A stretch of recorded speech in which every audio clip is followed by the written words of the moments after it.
அன்பானவர்களே, அன்பு வணக்கங்கள்.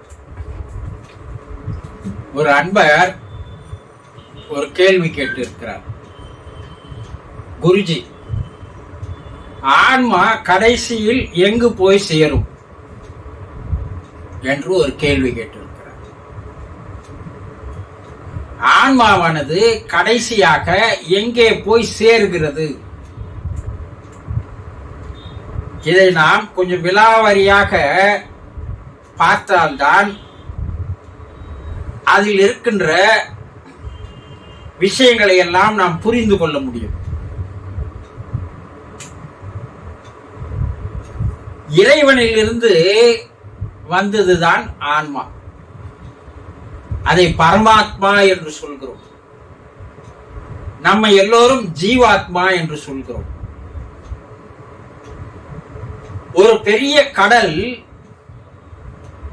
அந்த கடல் நீர் பரமாத்மாவுக்கு சமானமாக வைத்துக் கொண்டால் ஒரு துளி கடல் நீர் ஜீவாத்மாவுக்கு சமமாகும். ஜீவன், ஆன்மா, ஆவி, ஆத்மா என்று பல பெயர் வைத்து அழைக்கிறோம் இல்லையா? இது எங்கிருந்து வந்தது என்றால் இறைவனிடமிருந்து வந்தது. இறைவனே ஒரு துளியாக மாறி அனைத்து உயிரினங்களிலும் தன்னை கலந்து கொண்டான் என்று 20ஆம் நூற்றாண்டினுடைய மாபெரும் சித்தர் யோகி வள்ளல் பெருமான் அவர்கள் கூறுகிறார். இறைவன் அனைத்து ரூபங்களிலும் தன்னை வியாபித்துக் கொண்டான் என்று கூறுகிறார். அதற்கப்பால் ஒரு பிறப்பு இல்லை என்று சொல்கிறார். மனித பிறப்பு கப்பால் 6 அறிவு கப்பால் 7ஆம் அறிவு என்று ஒன்று கிடையாது. ஏனென்றால் 6 அறிவிலேயே இறைவன் தன்னை இணைத்துக் கொண்டதால் அதற்கப்பால் ஒரு படைப்பை அவன் படைக்கவில்லை என்று கூறுகிறார். அது உண்மைதானே? மனிதன் தோன்றி எத்தனையோ லட்சக்கணக்கான ஆண்டுகள் ஆகியும் கூட 7ஆம் அறிவு என்ற ஒரு ஜீவன் இல்லை. ஓர் அறிவு தோன்றி 2வது அறிவு வருவதற்கு ஒரு சில லட்சம் ஆண்டுகள் ஆனது. இப்படி படிப்படியாக வந்து 6வது அறிவோடு நின்று போன மனிதன் அதற்கப்பால் எத்தனையோ லட்சக்கணக்கான ஆண்டுகள் ஆகி இன்று வரையில் 7வது அறிவு கொண்ட ஒரு மனிதனை இறைவன் ஏன் படைக்கவில்லை என்றால் அவன் படைப்பு தொழிலை நிறுத்தி விட்டான் என்று யோகிகள் சித்தர்கள் கூறுகிறார்கள். ஏன் நிறுத்திட்டான்? அவன் மனித ரூபங்களில் மட்டுமல்ல அனைத்து உயிரினங்களிலும் கலந்து கொண்டான். மனிதனுக்கு அறிவு என்ற ஒன்றை தந்து விட்டான். அந்த அறிவை வைத்து மனிதன் 7ஆம் அறிவு, 8ஆம் அறிவு, 9ஆம் அறிவு என்ன என்பதை அவன் புரிந்து கொள்ள வேண்டும் என்பதற்காக தன்னுடைய சிருஷ்டியை, படைப்பை அவன் நிறுத்திக் கொண்டான். இறைவன் என்பவன் மனிதனுக்குள்ளேயே தான் இருக்கிறான், வேறு எங்கும் கிடையாது. நீங்க வேற எங்கன்னா போய் தேடி எல்லாம் சுத்தின்னு இருந்தீங்கன்னா பல பிறவிகள் வீணாகும். உனக்குள்ளேயே இருக்கின்ற இறைவனை நீ புரிந்து கொள்வதற்கு தான் அறிவு தரப்பட்டிருக்கிறது. 6ஆம் அறிவு என்பது என்ன? பகுத்து பார்த்து கண்டு கொள்ளுகின்ற அறிவு. 5 அறிவு விலங்கினங்களுக்கு இது நன்மையா தீமையா, இது நல்லதா கெட்டதா என்பது பகுத்து பார்க்கின்ற அறிவு கிடையாது. மனிதனுக்கு அது இருக்கிறது. அதை வைத்து அவன் தனக்குள்ளேயே இருக்கின்ற இறைவனை கண்டுகொள்ள வேண்டும், கண்டுபிடிக்க வேண்டும். அதுக்குதான் பிறப்பு. அப்படி முதலில் வந்த அந்த ஆன்மாவானது, இந்த அறிவு 2 வகையாக வேலை செய்கிறது. ஒரு சிலருக்கு இறைவனை கண்டுகொள்வதற்கு உண்டான சேனல் ஆனது செயல்படுகிறது. ஒரு பெரும்பாலோருக்கு இறைவனை கண்டுகொள்வதில்லை. தன்னுடைய வாழ்க்கையை இன்பத்தில், சிற்றின்பத்தில் கழிக்க வேண்டும் என்ற திசை திருப்பப்படுகிறது. அப்போதுதான் மனம் என்ற ஒன்று வேலை செய்கிறது. மனுஷா தெய்வ சொரூபம் என்றும் சொல்லுவார்கள். மனசு எவனுக்கு இருக்கிறதோ அவனுக்கு பெயர் மனிதன் என்று பெயர். இந்த மனம் எப்படி ஒரு மனிதனை ஆட்டி படைத்தால் அவனுடைய வாழ்க்கை திசை மாறிவிடுகிறது. மனிதன் மனத்தை ஆட்டி படைத்தால் அவன் இறைவனை கண்டுகொள்கின்ற வழிக்கு அவன் போகிறான். இதுதான் இங்க மனிதனை திசை மாற வைக்கின்ற செயல்.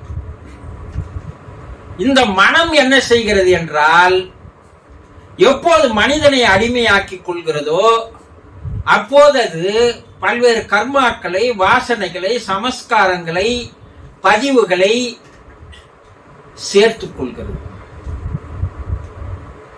இது சேர சேர சேர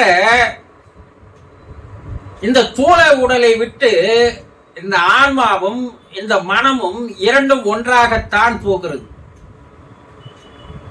இந்த ஆன்மாவின் மீதுதான் இந்த மனம் பயணம் செய்கிறது. இந்த மனம் என்பது நான் ஏற்கனவே என்ன சொன்னேன், இந்த பிறவியில் நீங்கள் வாழ்கின்ற வாழ்க்கையினுடைய செயல்களுக்கு உண்டான விளைவுகள். நீங்க எந்த ஒரு செயல் செய்தாலும் அதற்குண்டான ஒரு விளைவுகள் உண்டு, காஸ் அண்ட் எஃபெக்ட். அப்ப அந்த விளைவுகள் தான் உங்களுக்கு சமஸ்காரங்களாக, வாசனைகளாக, பதிவுகளாக, கர்மாக்களாக மாறுகிறது. அதை எவன் ஒருவன் அதிகமாக சேர்த்துக் கொள்கிறானோ அதுவே அவனுக்கு மறுபிறப்புக்கு விதையாக மாறுகிறது. அப்போ இந்த மனம் மறுபிறப்பு எடுக்க வைக்கிறது. அந்த ஆன்மாவும் அதனோடவே பயணம் செய்கின்ற வகையில் மனம் அதை தன்னோடு இணைத்துக் கொண்டிருக்கிறது. எப்போது ஒரு மனிதனுக்கு மனம் என்பது இல்லாது போகிறதோ, மனம் இறந்து போகிறதோ, மனம் இல்லாத நிலை வருகிறதோ, கர்மாக்கள், வாசனைகள், சமஸ்காரங்கள், பதிவுகள்,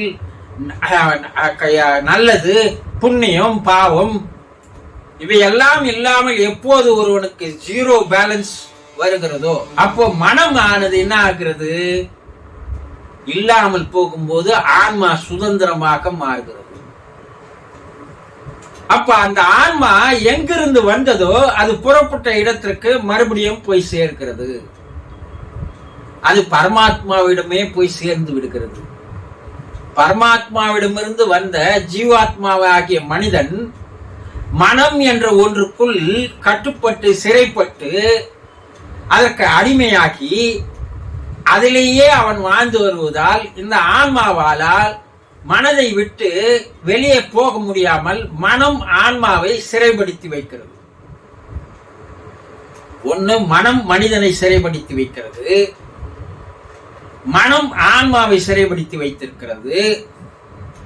எப்போது இந்த மனம் இல்லாமல் போகிறதோ அப்போது ஆன்மா சுதந்திரமாகிறது. இந்த ஆன்மா மேல் நோக்கி சென்று இறைநிலையை அடைகிறது, இறைவனை அடைகிறது, தெய்வமாக மாறிவிடுகிறது.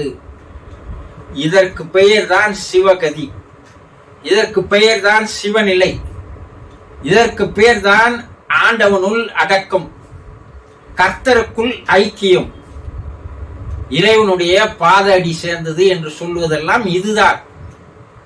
சும்மா இறந்துட்டு பிற்பாடு பத்திரிகையில் போட்டுக் கொள்வதெல்லாம் ஏமாற்று வேலை.